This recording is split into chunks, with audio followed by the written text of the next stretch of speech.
So how do we be it to see it? What does that actually mean? And I'll explain it to you in a different way, right? Explain it to you in a different way. So you have to be it now in order for it to show up. In other words, your identity in the current reality right now has to be the same as the person out in the future who already has what it is that they want. And I'll explain further. Like if I held this up, say that was a mango seed, right? And I asked you, what do you see there? And you would go, that's a mango seed, Mick. And I'd say, that's correct.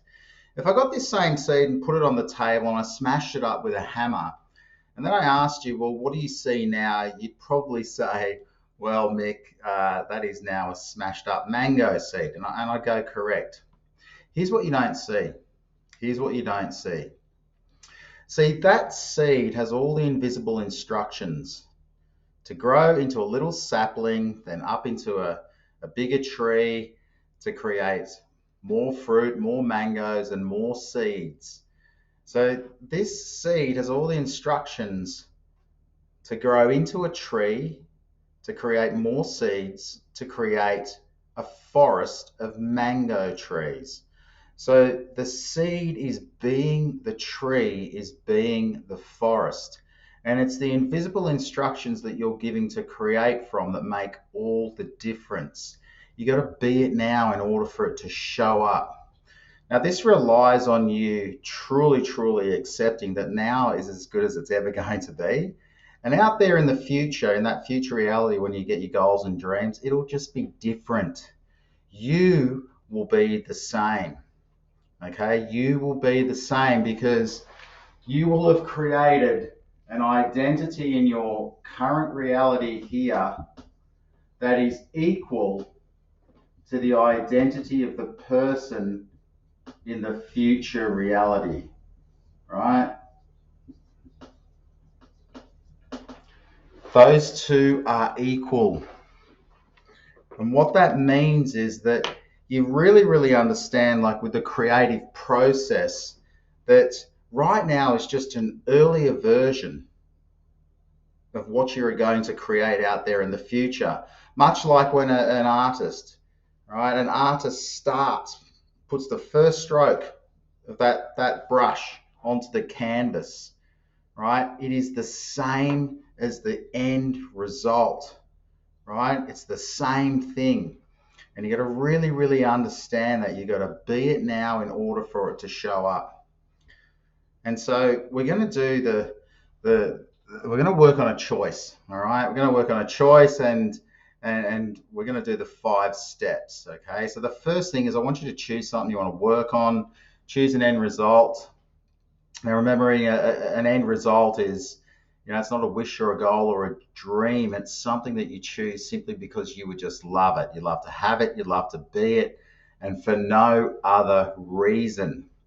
Now, you could work on one of the core 4 if you want. So remember, the core 4 are choosing to live a life that I love, choosing to be the predominant creative force, choosing health and vitality, or choosing to live your true purpose in nature.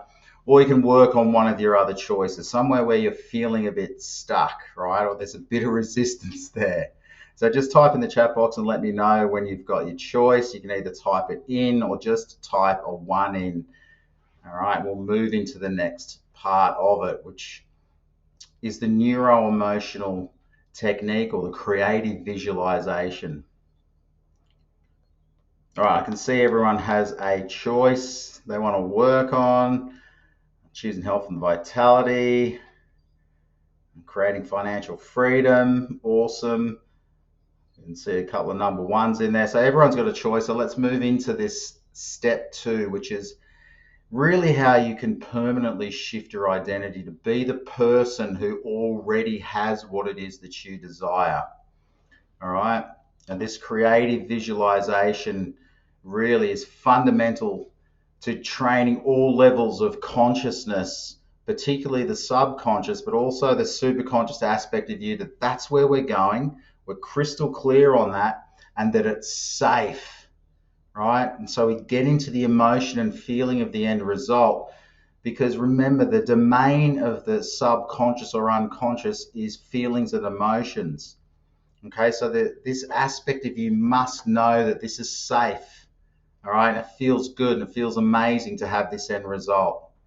And that way it won't throw up so much resistance. And if you practice this as we suggest, for 10 minutes every day, you step in, visualize, feel the emotion of what would that actually be like?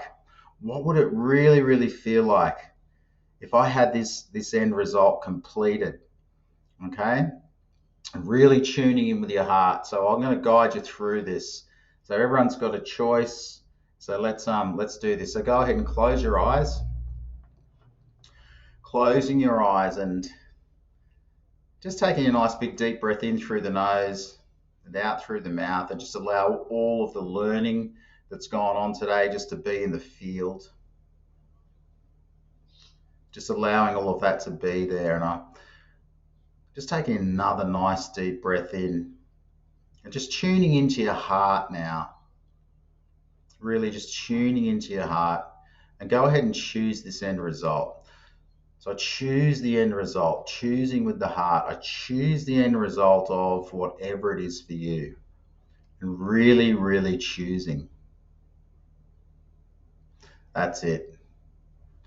I want you to go ahead and step into a space where you have this complete, it's done and dusted, and really allow yourself just to go there. What would it be like if you had this end result, this true choice completed? And just tune into what that would feel like. How would it feel if you had this done? That's it. And what would it look like? I want you to really visualize, what would it look like and how would it feel to have this end result completed?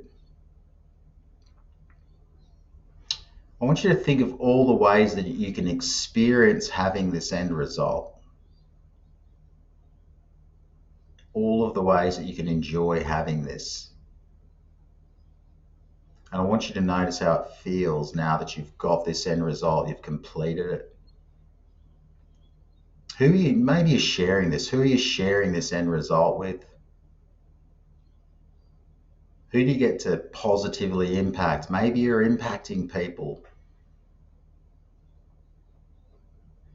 What sort of conversations are you now having?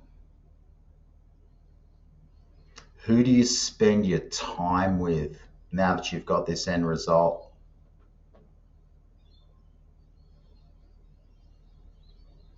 Where do you live? Like, what's in your environment now that you're the person who has created this end result? And notice who's there.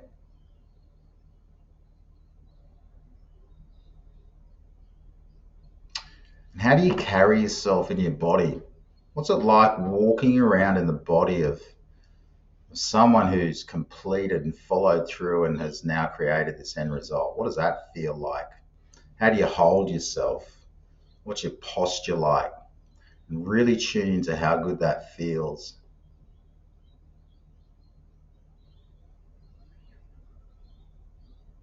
And what does your average day look like? What do you do when you get up in the morning as the person who's created this end result? How do you feel when you wake up? Now knowing that you've got this end result, maybe you're creating more of it. What does your average day look like? And notice how that feels as you visualize all of that. And just for a moment, imagine that you're looking in the mirror. Your hands are on the bathroom bench and you're looking in the mirror at the person who followed through, who took the action, who went all in on this creation and created it. How does it feel looking back at this person? Awesome. And put a smile on your face and breathing all of that in. And open your eyes and come on back into the room. And so that is step 2, and this is essential in creating any big end result, that you practice that.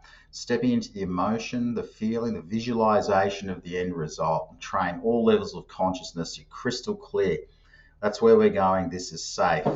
And it's just so important that you do this every single day with all the things that you're wanting to create, right? And you will literally produce an alignment and a vibration and an emotion of the person who already has it. Okay, and it's just so important that you create that for yourself. And so we're going to move into the next part, which is, as you all know, we're going to unpack the resistance. In other words, we're going to just be honest and real about what life's actually right now. Like right now, it's like, well, that's where I want to go, but this is where I am, and we're going to unpack what's in the way. All right, so we're all ready to do that.